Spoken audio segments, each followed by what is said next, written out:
66 नहीं किया था, this is the part of the 65। No sir, ये नहीं किया।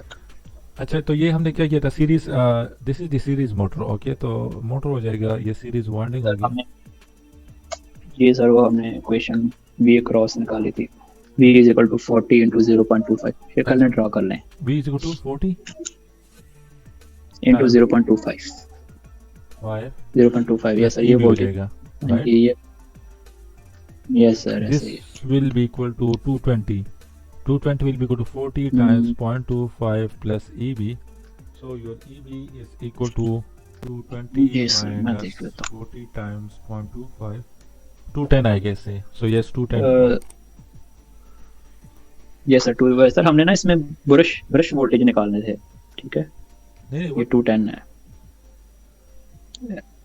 क्वेश्चन नंबर 65 में। Yes, what is the voltage at the brush?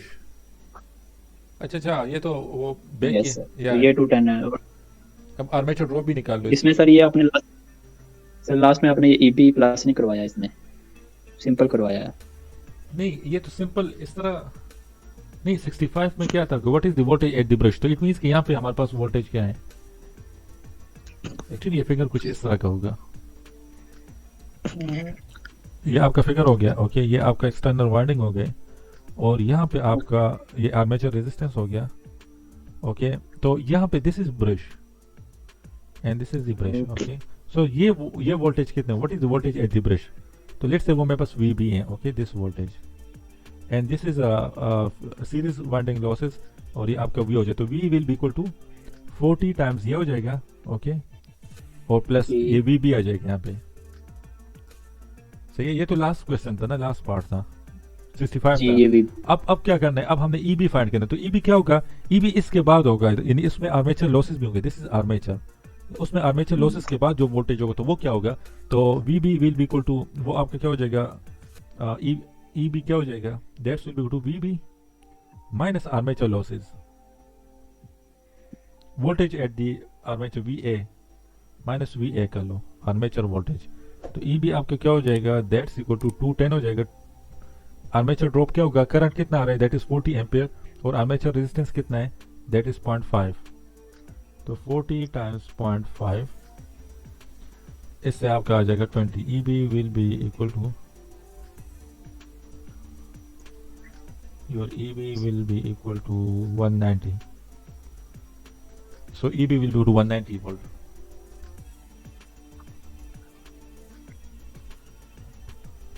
सही है।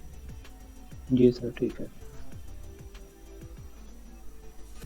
Next, 67, yes sir, 67। Okay, 67।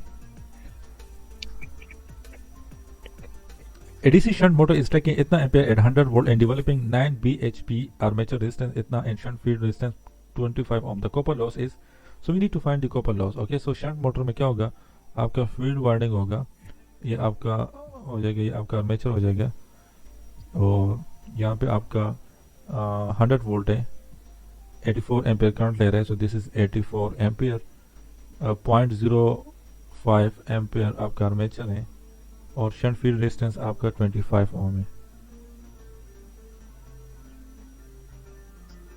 This is ओम। अच्छा, कॉपर लॉस क्या होगा, तो कॉपर लॉस में हमारे पास क्या आ जाता है, अच्छा ये आपको गिवन है, बी एच पी आपको गिवन है, सही है। तो बीएचपी या बी एच पी, वो फॉर्मूला क्या था बी एच पी का, सर, वो 9.55 into T shunt into N over 60 into 746। 9.55 था। सर वो 2 पाई एन टी शंट इस तरह कर लें। 2 pi N T shunt over divide by 60 into 746 HP. तो ये फाइनल आपको बता रहा हूँ, ये फाइनल यस। जो अच्छा, लास्ट हमारे पास कॉपर लॉस क्या होगी, यहाँ पे टीशन हम इस तरह कर लेते हैं, कॉपर लॉस में हमारे पास आर्मेचर कॉपर लॉस हो जाएगा, शंट फील्ड कॉपर लॉस हो जाएगा, ओके, और कुछ होंगे या नहीं, सर आर्मेचर कॉपर लॉस में तो यही जाएंगे। या यही आएंगे, तो आपका क्या हो जाएगा, शंट में कितना हो रहे हैं, शंट में हमारे पास करंट कितना जा रहे हैं, शंट में हमारे पास सर वो करंट आई शंट क्या हो जाएगा, क्योंकि आर्मेचर को ऊपर इक्वल लॉस टू सर ये ये फाइंड करने के लिए हमें आर्मेचर करंट चाहिए, तो for that we need I shunt will be equal to 100 divide by 25, that's equal to 25, 4 ampere. तो ये तो आर्मेचर करंट क्या हो जाएगा, 4 ampere. 84 minus 4 is equal to 80 ampere आ जाएगा। सही है, दिस इज आर्मेचर करंट। आपका आर्मेचर कॉपर लॉस क्या हो जाएंगे, so copper loss is equal to shunt field copper loss और आर्मेचर कॉपर लॉस हो जाएगा। सही है, जी तो आपका आई शंट sure।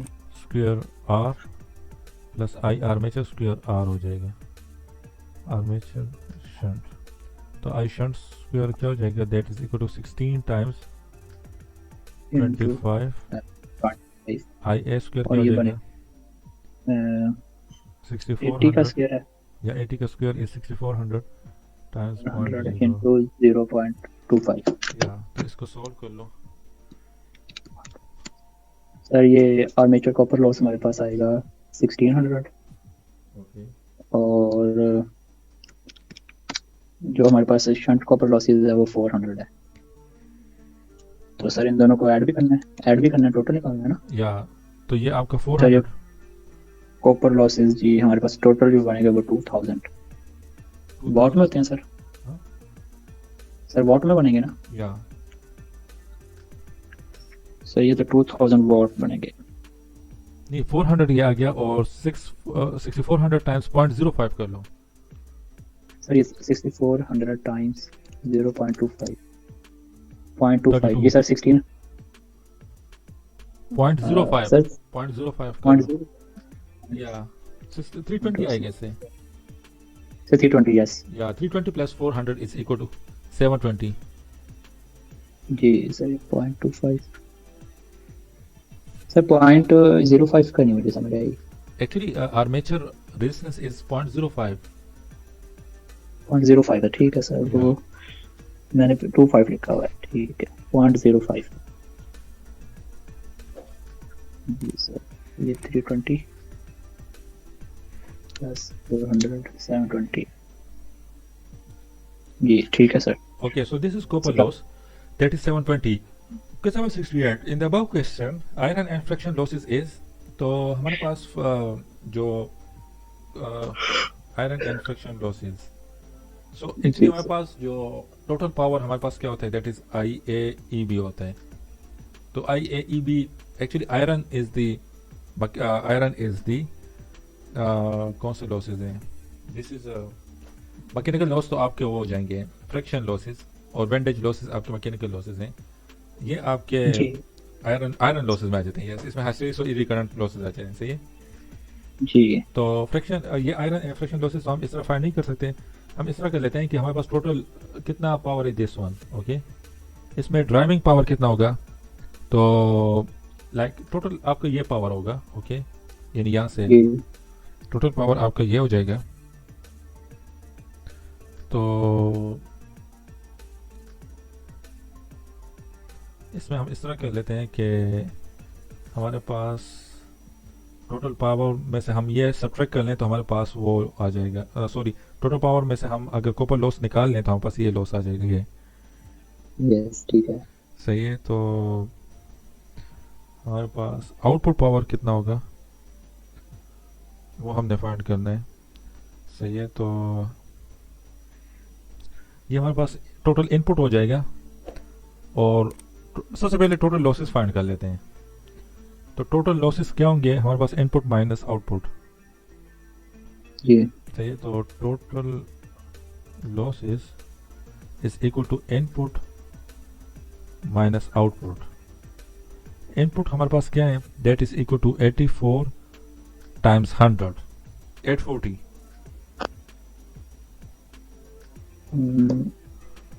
इनपुट हमारे पास क्या है 84 टाइम्स 100 यस ठीक है टोटल आप निकाल रहे हैं 840 80 8400 माइनस आउटपुट कितना होगा, तो आउटपुट हमने निकालना है। सही है, तो आपका आउटपुट जो होगा that is equal to 9 bh आपको गिवन है ना, जी तो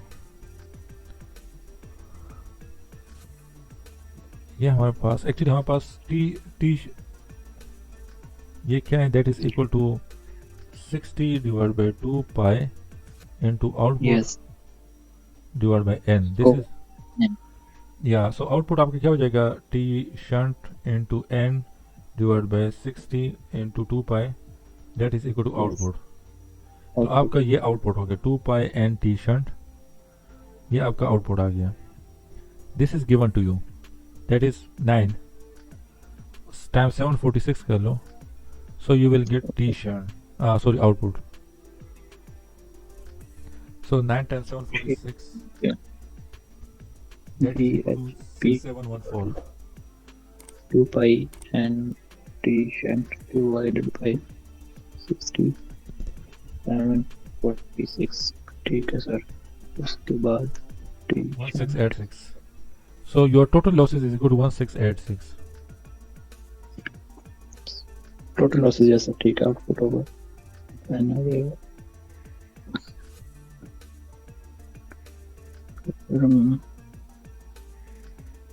सही है। तो अब इसमें हम कॉपर लॉस को निकाल लेते हैं। तो हमारे पास कॉपर लॉस कितना था, 720 वाट, उसको सब्ट्रैक्ट कर लो, सो यू विल गेट 966।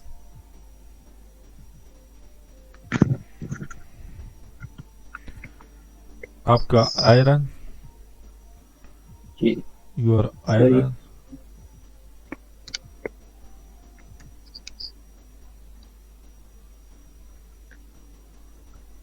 कहाँ पे कंफ्यूजन हो रही है? सर ये जो 9 इंटू 746 हमने मल्टीप्लाई किया है, इसकी वैल्यू 7614 आई है, और फिर आपने इसको 84 में से माइनस किया है। इनपुट माइनस आउटपुट, ये टोटल आउटपुट है 966 टोटल। सर एक मिनट, क्या कौन ठीक सा, है सर, ठीक है मुझे समझ आ गई है। या 84 टाइम्स 100 करना है, उसे आ गया आउटपुट आपका यहाँ से आ गया। जी सर वही मैं देख रहा था। जी गॉट इट। सर ये iron friction, yes sir, iron friction losses is equal to total losses minus copper losses, या ऐसा ही है। या एक्चुअली हमारे पास टोटल लॉस क्या होता है, total loss is equal to copper loss plus iron loss plus mechanical loss. Mechanical losses में आपके वेंटेज लॉसेस और फ्रिक्शन लॉसेस आ जाते हैं, ये बहुत कम होते हैं, मैकेनिकल लॉसेस काफ़ी कम होते हैं, लेकिन फिर हमें इनको इनकाउंटर करना है। ठीक है sir. Okay, next question. In question 67, what is the overall efficiency? तो overall efficiency means क्या, output divided by input। input तो हमने find कर दिया, that is 8400 divided by 6714 कर लो, sorry 6714 divided by 8400, simple।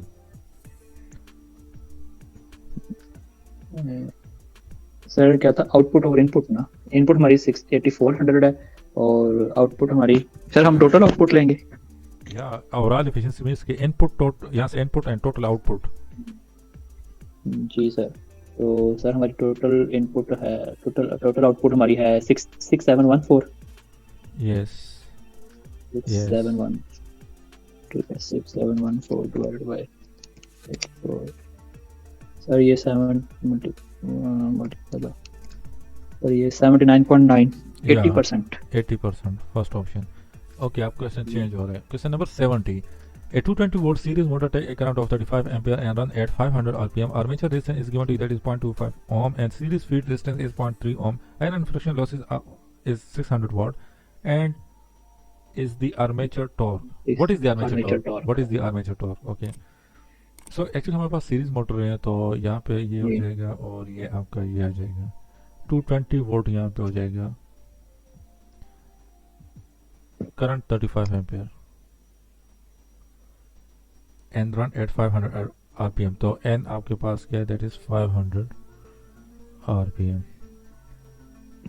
armature resistance is 0.25।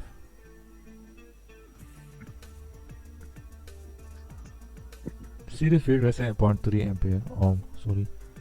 Iron and friction losses, वो आपको iron and friction losses आपको क्यों बने, that is 600 watt. What is the armature torque, तो हमने आर्मेचर टॉर्क को फाइंड करना है, सही है।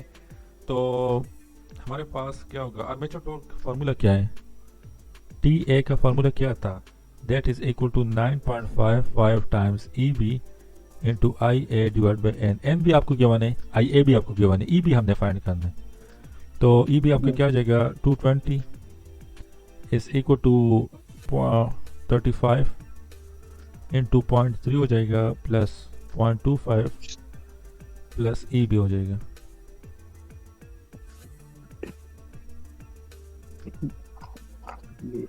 सो 220 minus 35 into 0.3 plus 0.25 that's equal to 200.75।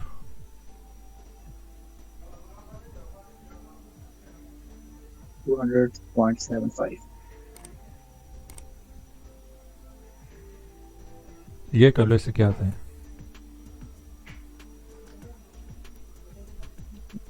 इसको सॉल्व कर लो। सर बताएं। 9.55 times 200.75 times 35 divided by 500 that's equal to 134.20। yes, option A 134.20। so 71 option B। Sir मुझे ये दो इक्वेशंस आपने यूज की हैं कि एक इक्वेशन यूज की है? यहाँ पे एक्चुअली हमारे पास आर्मेचर टॉर्क इक्वेशन था। यस, ठीक सबसे है, पहले वो हमने सर। ई बी को फाइंड किए हैं, उसके बाद armature torque. EP sir armature torque sir जो 220 है ये आर्मेचर टॉर्क की वैल्यू है या ये वोल्टेज है? कौन सी ये सेपरेट इक्वेशन आई थिंक ना? या ये सेपरेट इक्वेशन है। V इज इक्वल टू, ये एक्चुअली आपका V is equal to I A R series plus R shunt plus जी ई बी हो सर। जाएगा। सर यहाँ से ईबी की वैल्यू आई, ईबी की वैल्यू आपने वो फार्मूला नंबर 1 जो टोटल 9.55 है, ईबी की वैल्यू वहाँ पे पुट कर। जी। ठीक है। अच्छा, लास्ट में मैंने अभी चेक कर लिया, वहाँ पे ऑप्शन जो है that is equal to second part है, 71 में 2 है, लेकिन ये गलत है, सही है, जैसे 134 है।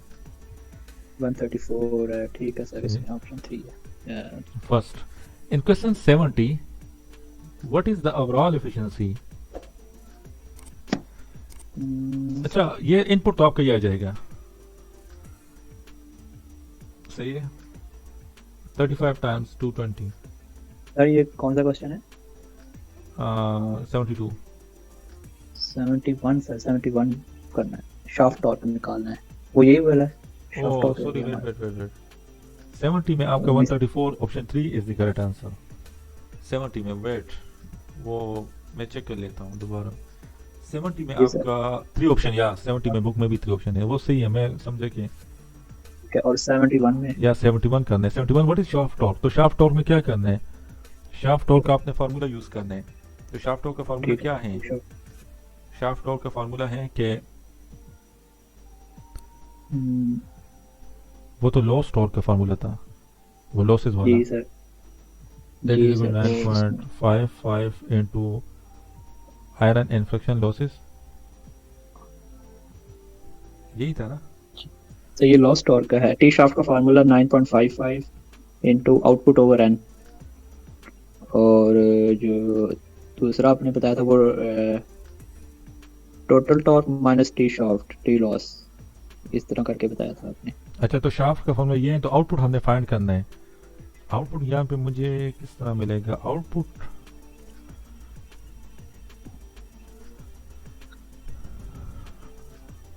अच्छा यहाँ पे अगर हम आउटपुट के लिए, सर हमारे पास यहाँ पे आउटपुट है। अच्छा इस तरह कर लेते हैं कि हमारे पास क्या होगा, armature is the total torque, तो that is equal to summation of shaft plus summation of loss torque. Okay, तो आर्मेचर टॉर्क तो हमारे पास है, that is equal to this one, वो तो आ गया 134। शाफ्ट टॉर्क हमारे पास नहीं, लॉस टॉर्क हमारे पास है, क्योंकि यहाँ पे इन्होंने हमें आयरन एंड फ्रिक्शन लॉसेस 600 वाट दिए हैं।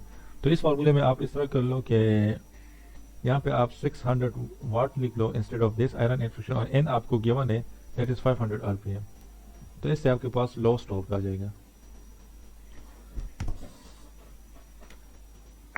9.55 times 600 divided by 500, that's equal to 11.46। 11.46 Newton metre आ जाएगा। तो हमारे पास शाफ्ट प्लस 11.46, तो आपका शाफ्ट क्या आ जाएगा 134 माइनस 11.46 122.44।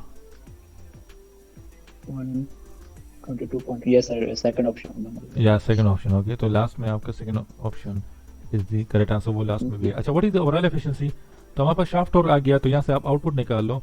तो आपका यहाँ से आ जाएगा आउटपुट क्या आएगा, that is equal to shaft 122.54, N is 500 divide by 9.55। So यहाँ से आपके पास आउटपुट आ जाएगा।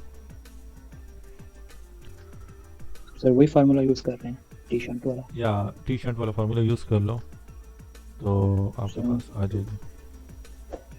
सर ये हमारे पास आ जाएगा 9.55 into 122.54 into 500 divided by 0.55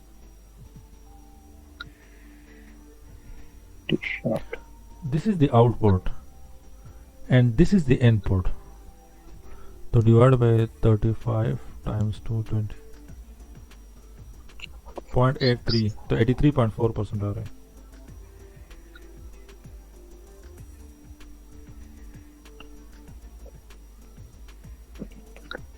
sir input is equal to 35 into 220, या ऐसे ही है।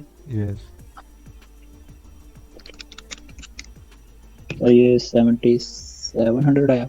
और सर वो सर टी शर्ट की वैल्यू हमारे पास 122.5 आई थी। यस, ठीक है, वो इसमें पुट कर देनी है। यस। ठीक है सर, चलिए। नहीं, कहाँ पे पुट करनी है? सर वो टी शंट वाले फार्मूले में या T shunt is equal to वाला 9.5 पुट कर लो तो यू विल गेट आउटपुट, तो वहाँ से आपके पास आउटपुट आ जाएगी। वहाँ से आउटपुट आ जाएगी और इनपुट हमारे पास 35 इंटू 200 करेंगे, इनपुट आ जाएगी। और हमने एफिशिएंसी निकालनी है तो हम आउटपुट माइनस इनपुट कर देंगे। Yes. Okay. Question number 73. The armature torque of a DC motor running of 800 RPM is 99.3 Newton meter and shaft torque is given to you. That is equal to 93.3 Newton meter. The iron and friction losses Thank you. find करना है। Okay. तीन shots लेना है, kindly show कीजिएगा। Okay. Sir 73 या 73 को read कर लो। Armature torque of DC motor.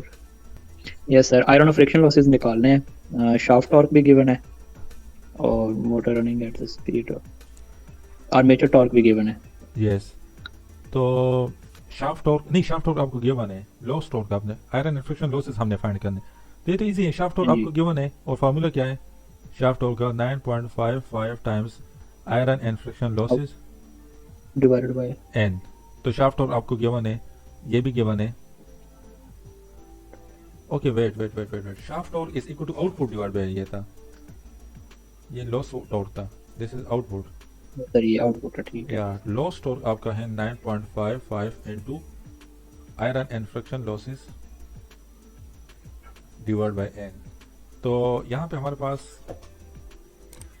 ये आपका, इन दोनों को कंपेयर कर लो, you will get this one. इसको आप कंपेयर करो तो टी शाफ्ट आपका आ जाएगा T loss divide by iron and friction losses times output आ जाएगा। तो ये आयरन, कैसे कंपेयर? इन दोनों को आप कंपेयर कर लो ना। नो सर, आप किस सेंस में कंपेयर कर रहे हैं? मैं पिक नहीं कर पा रहा। अच्छा, ये दोनों हमारे पास कॉमन है दोनों में।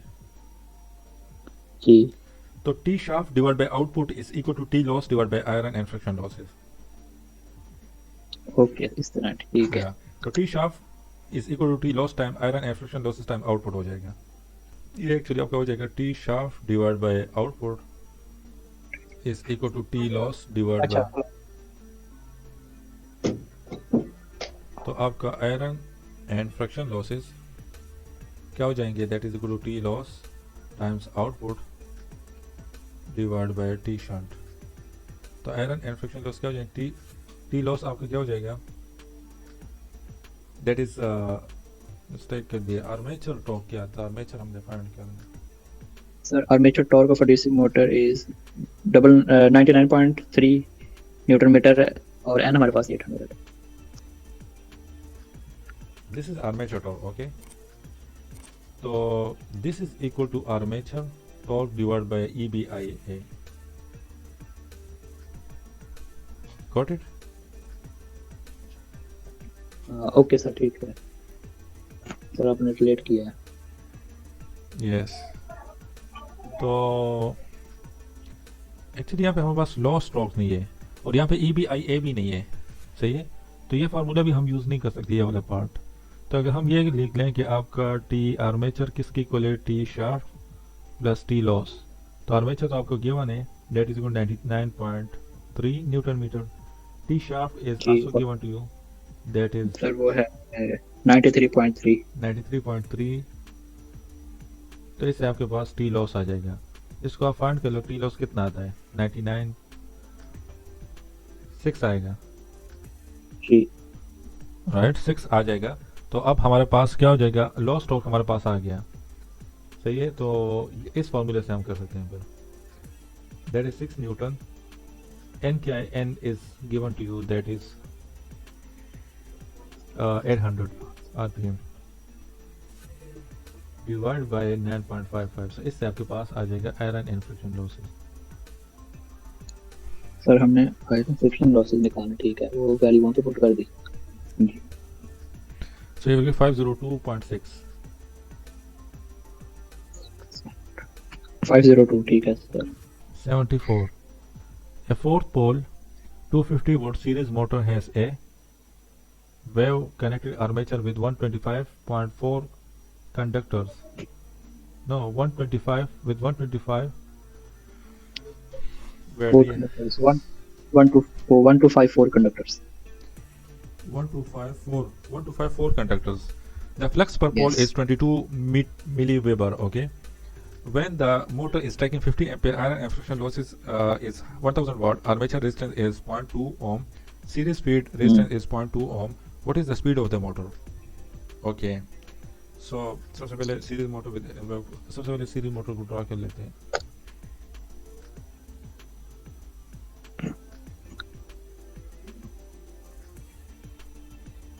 ये आपका 250 वोल्ट है। ये C motor wave connected armature with इतना conductor flux per pole is given to you.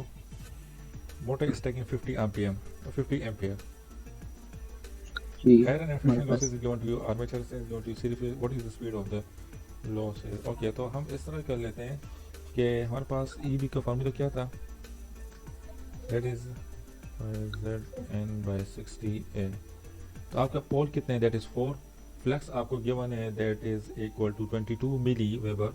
तो 22 टाइम्स 10 की पावर माइनस हो जाएगा। नंबर ऑफ कंडक्टर्स कितने हैं, वो 1254 कंडक्टर्स, सही है। जी आपके स्पीड 15 हमने फाइंड करने 60। स्पीड हमने पा ए क्या आ जाएगा, दैट इज वेव वाइंडिंग, तो आपका 2 आ जाएगा। EB is unknown and N is unknown. तो EB को सबसे पहले हम फाइंड कर लेते हैं।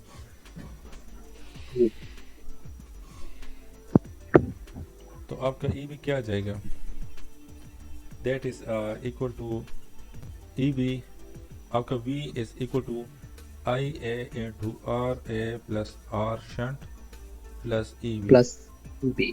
तो V आपका कितना है, 250 इज इक्वल टू IA कितना है, दैट इज 50, RA कितना है, दैट इज RA और that is 0.2 plus R shunt कितना है, दैट इज 0.2। दोनों आपके 0.2 हैं, सही है, प्लस EB। तो इससे आपके पास EB आ जाएगा। सही से सीबी आएगा, इसको प्रोबेबली क्वेश्चन पुट करेंगे तो हमारे पास एन आ जाएगा। यही फाइंड करना है, यही, यस। ठीक है।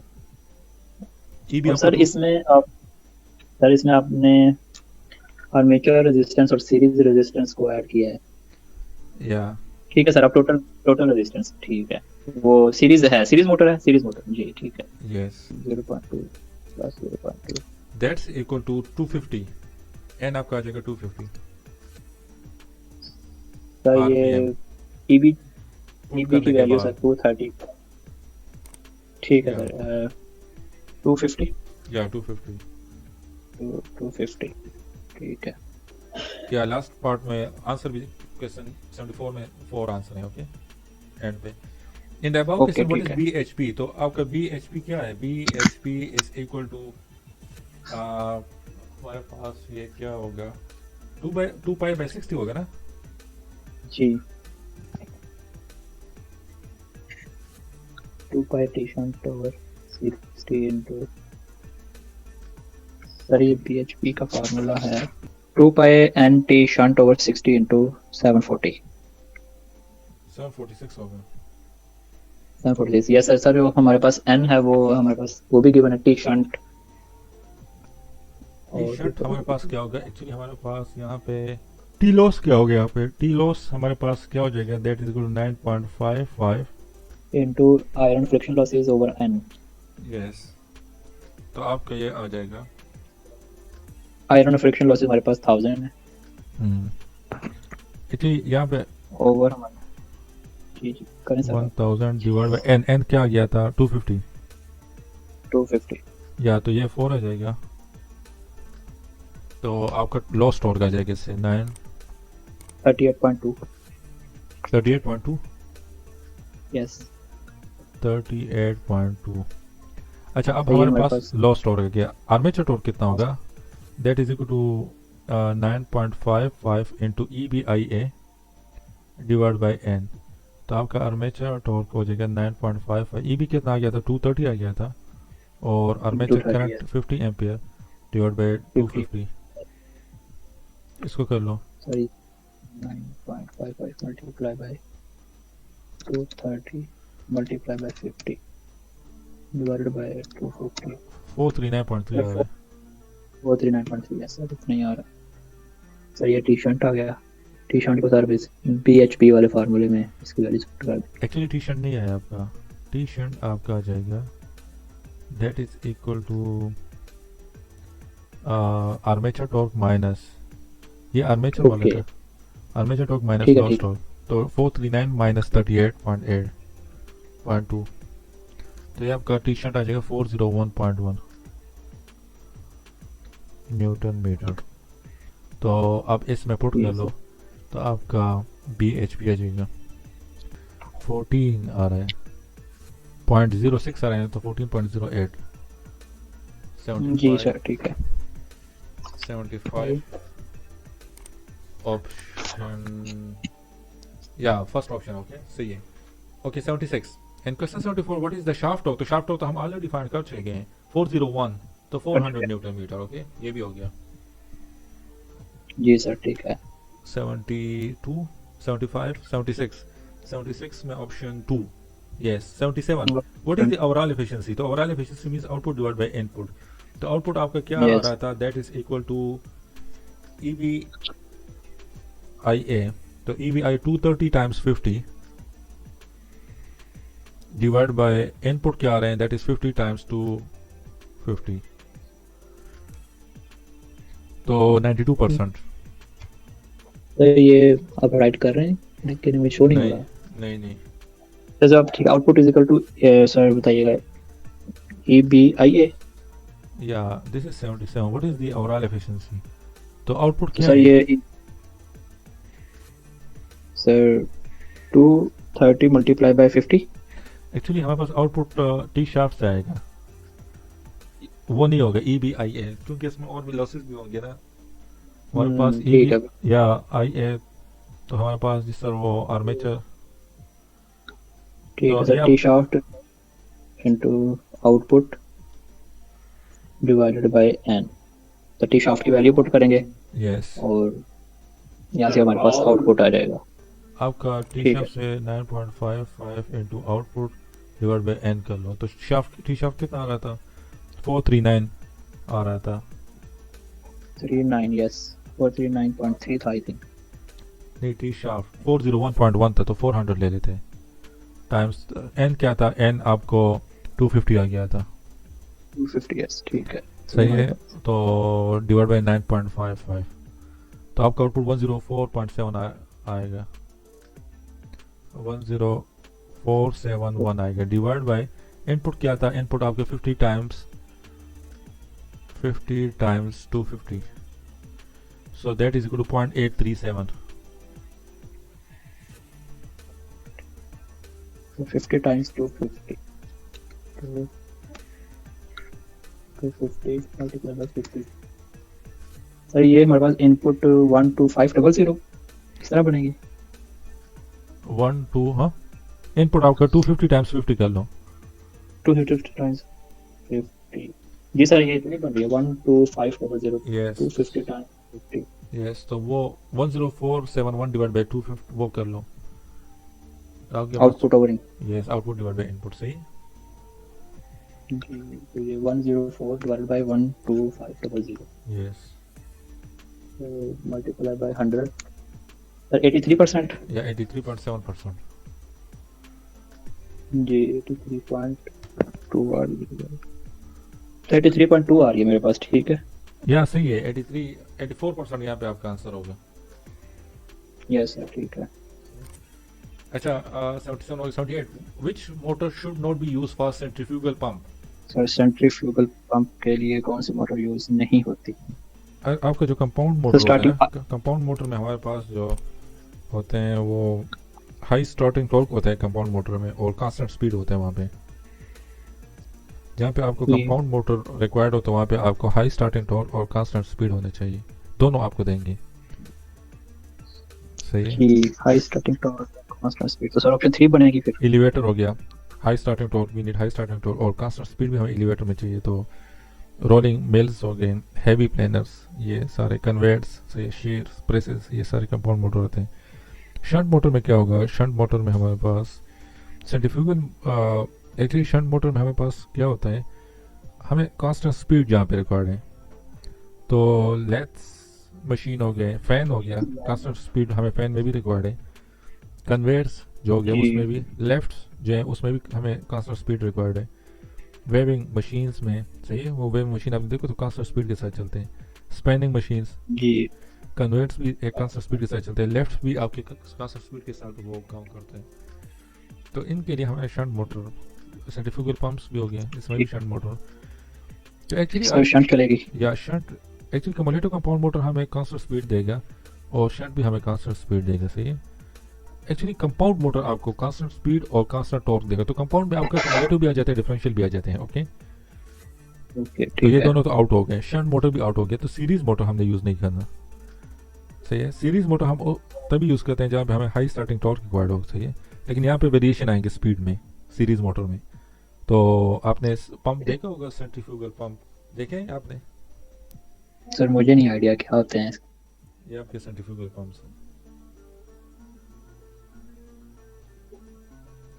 ये आपके सेंट्रीफ्यूगल पंप यहाँ से आ रहे हैं सर पानी इसमें एक ब्लोअर ओके ऊपर की तरफ ठीक सही है ठीक है तो सर हमें यहाँ पे Centrifugal- कांस्टेंट स्पीड चाहिए या ये आपने देखे होंगे प्रैक्टिकल लाइफ में या नहीं देखे ये पंप ये सर ये जब ठीक है सर मुझे याद आ गया ये या इसमें इस तरह सर- होता है ना या ये तो आर्मेचर होता है दिस या यहाँ पे इस तरह होता है ना कि ये तो ठीक। आपका आर्मेचर हो गया सही है ये रोटेट करेगा उसको सही है जी। ये रोटेट कर यहाँ से इलेक्ट्रिसिटी तो ये रोटेट होगा यहाँ पे इस तरह के कुछ फैंस होते हैं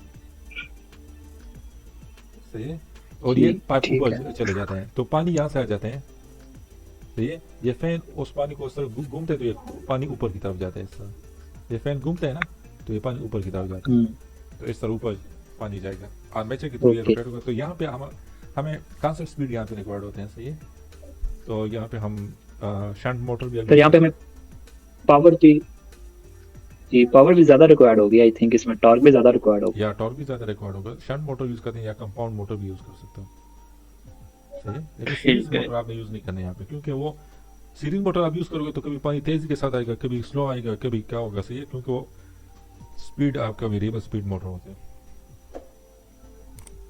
आपने देखो ठीक कांस्टेंट है, स्पीड सर। के साथ पानी आउटपुट पे आते हैं